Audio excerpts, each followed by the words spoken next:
everybody. Brian Blain back here. It's take two of part two of the Backyard Blaincast for Mother's Day weekend. And it is the beginning of the weekend. It's Friday night. And I'm having another round of this. And it's good I did because I found more settings that I have been missing here. We're doing some pretty complicated multicasting here. I'm on Twitch TV /Brian Blain. You're finding me there live, or if you could check anytime, you could see the Backyard Blaincast there. And also going live onto my Substack blog, which then propagates into a podcast. It's pretty phenomenal what you can do if you just check all the right boxes, and I hope I have this time. I had a little glitch on the last blast, and so I'm coming at you again, and it's a reminder. This is the last call reminder that Sunday we're having our Mother's Day Backyard Blaincast with special guest Lily Saz. Lily and I have played together for decades, and we both have this kind of connection with we've written songs about our mothers. I wrote songs about both my mothers, and we'll be playing them together and playing some other new material. Lily's got a brand new CD out, so please join us. It'll be at 3 p.m. on Twitch TV /Brian Blain, or for you Substack subscribers, I think it'll be available here, and it might even be a podcast out there if everything comes together. But beyond that, if you're a subscriber and you're in Toronto, and maybe you've already been to some of my little backyard music events, I invite you to come and be part of the audience here. It's kind of last minute and all, but if you just drop me a line, brianblain@gmail.com, and we'll hopefully we could have a few people in a live audience. It makes it more interesting for us.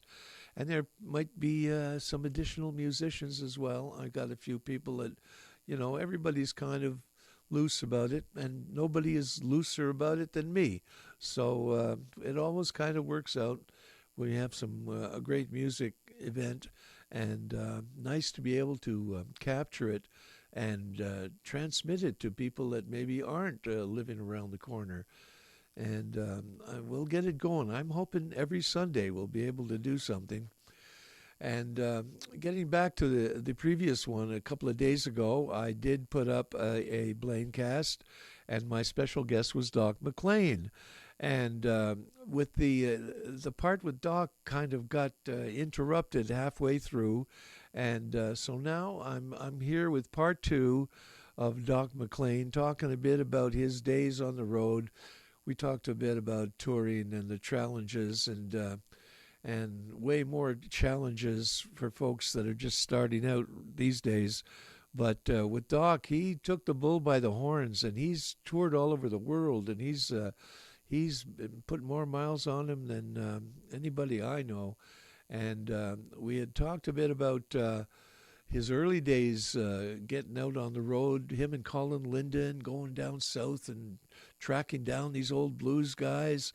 But then the part we didn't get to, and I will try to pick it up right now. Hopefully this works. And this is Doc talking about his time, how he ended up. I asked him, how did you end up playing in South Africa, of all places? And this is what he had to say about that. I had a Sugar Man moment.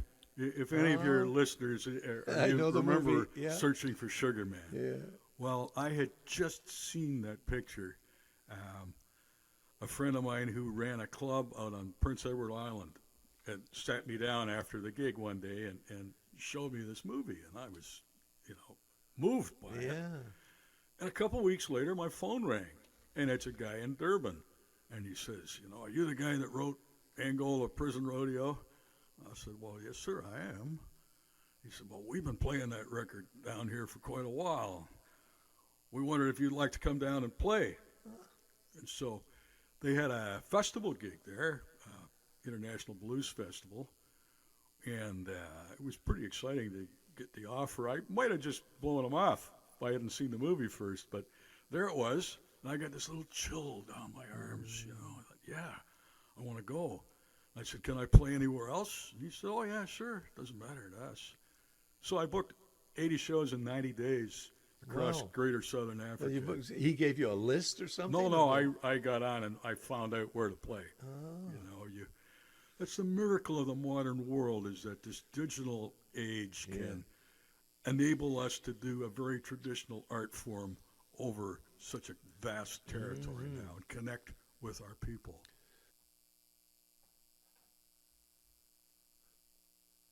I think he went on a little bit. You know, when further. I was a teenager, hanging out and opening for Muddy Waters at the Colonial and stuff like that, those guys used to sit down and talk to us about how it used to be when things were good. And we had a bus, and we had 42 people traveling with us, blah, blah, blah. We would do this. And I kind of hear the same thing now from our peer groups. Well, we used to play 6 nights a week in a matinee show, and that's fine.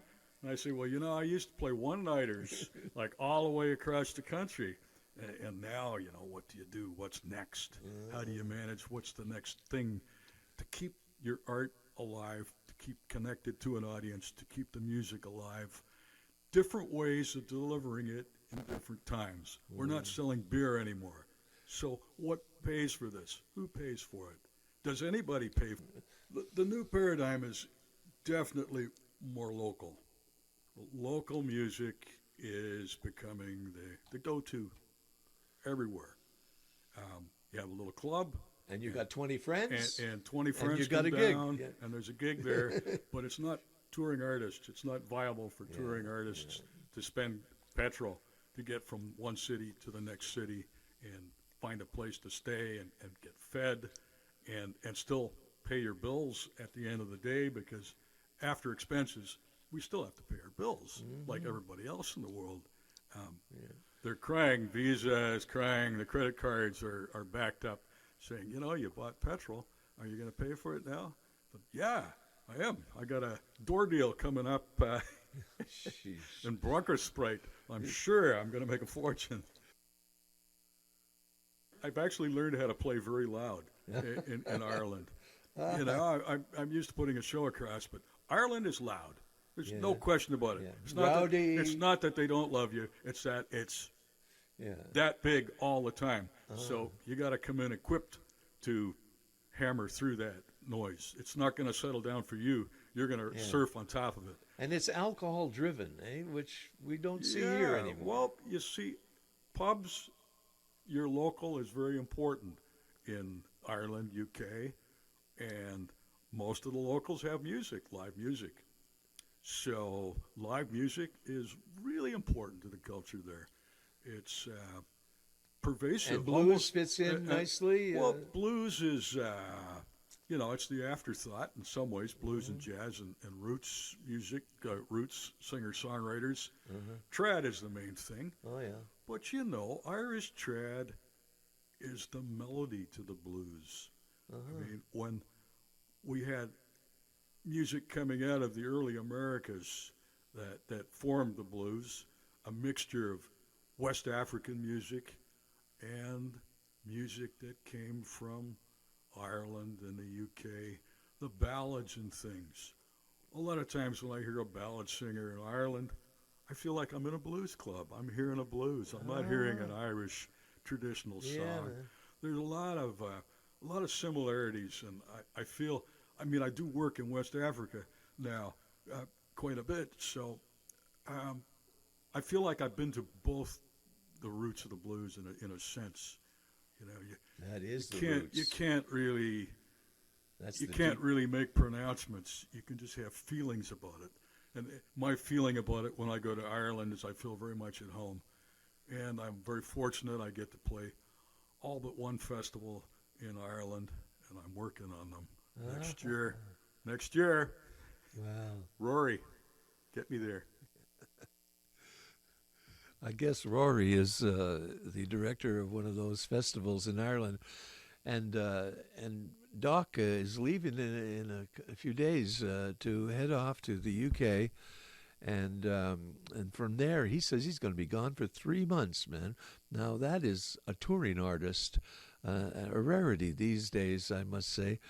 But I've been watching a few friends that have gone down to the States, and they're kind of making their way through. But it always was the case that if you start touring, you don't expect to make money initially. You know, I kind of looked at it as a bit of a paid vacation, and I really I wanted to.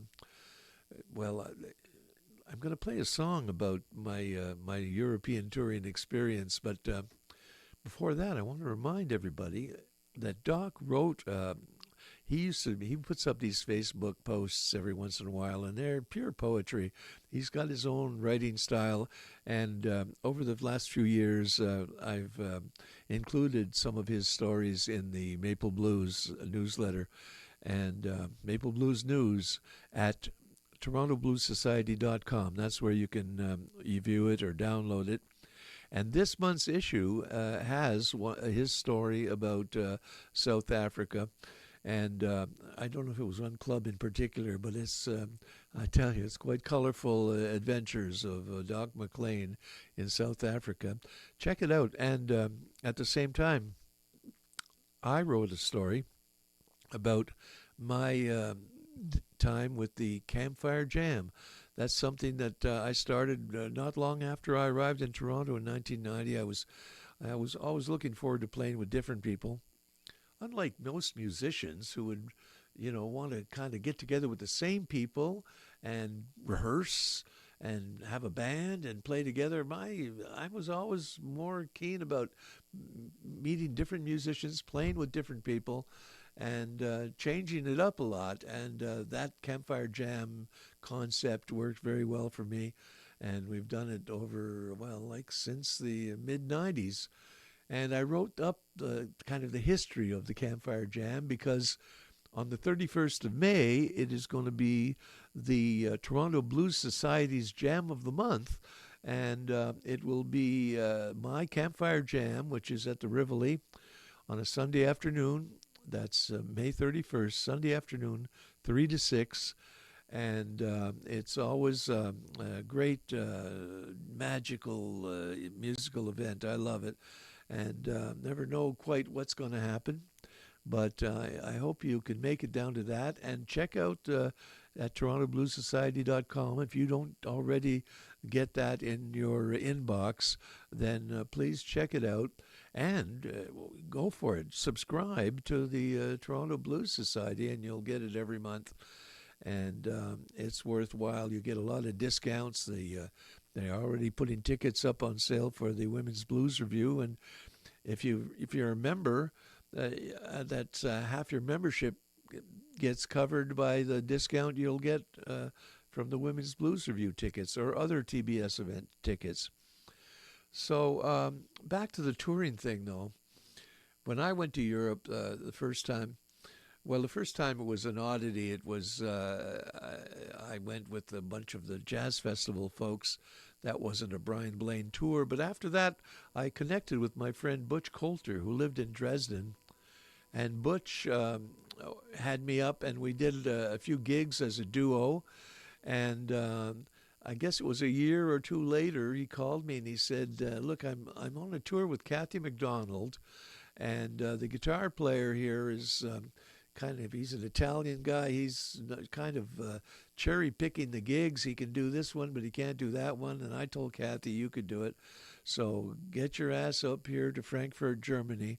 And he sent me a list of songs, and not my usual lane. There was kind of, Bonnie Raitt songs and other tunes I'd never played, but I got them together, and I got there, and we had 3 weeks with Kathy McDonald backing her up and treated like royalty. That was the thing. I mean, now that you know how a tour can really go, and this seems to be the way people measure the tours. And we weren't on a bus, but it was a very nice van. And the one thing we had, which was also apparently quite the perk, you know you've made it when you've got your own room on tour and you're not bunking with somebody. And that was how it was with Kathy. And great, treated like royalty, like I said. And towards the end, Kathy and I started to write a tune. But then it was over, and I was back here in Toronto. She was back in Seattle. And me, Mr. Never Follow Up on anything, it kind of just sat there. And I heard, like, within that year that Kathy had passed away. And we had this half-written song, so I pulled it out and tried to make something of it. And now it's a song about Kathy. It's kind of my tribute to Kathy. And I'm leaving each one of these Blaincasts until I run out of songs. I've written a lot of songs about other musicians. And last time I sang about the fiddler Graham Townsend. And now here's one about Kathy McDonald. And I got more of them. Let's see if we can pull this one out. It's really a band song, you know, but... And please, if you get a chance, join us at 3 p.m. I wonder if I go and send this might start a chat. Probably not. But there's even a potential for chatting with people online. That's next level, I tell you. I'm just happy that we seem to have sound. We've got picture, and here we go. Oh, I'm going to start sneezing.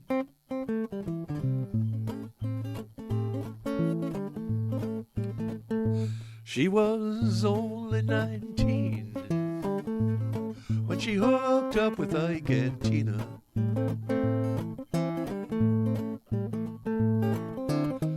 A skinny white chick with a voice that could fill an arena. When she took to the stage, you knew she's gonna raise the roof.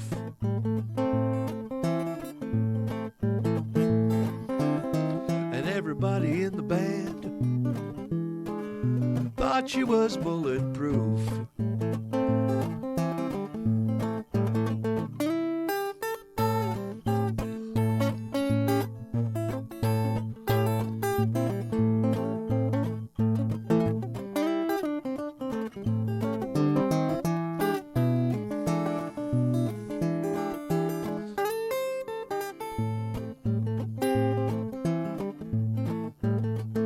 Spend some quality time in the company of Kathy McDonald.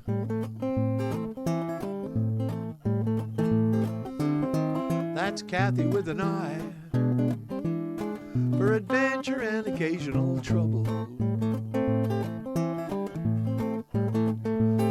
She had some stories so wild, but knew she must be telling the truth.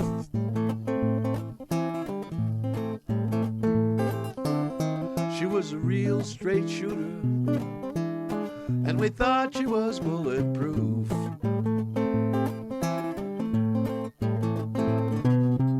And when the great Janis Joplin quit Big Brother, Kathy was the singer they called. Then later singing back up for Leon Russell and Joe Cocker, touring with Long John Baldry, recording with the Rolling Stones. Well, the floor-length leather coat and stilettos is a bad combination.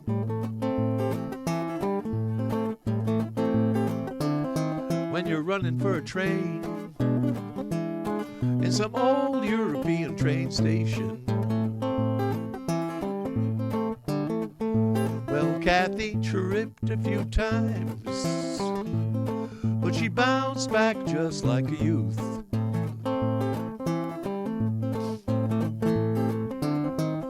Cruising for a bruising, and she thought she was bulletproof.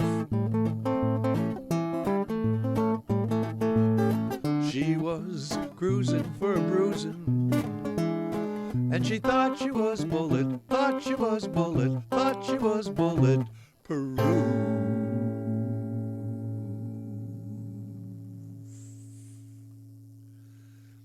All right, thank you for joining me. We'll be back. I'm going to be doing this more than once a month now. I can see I have to, just so they'll remember how it goes.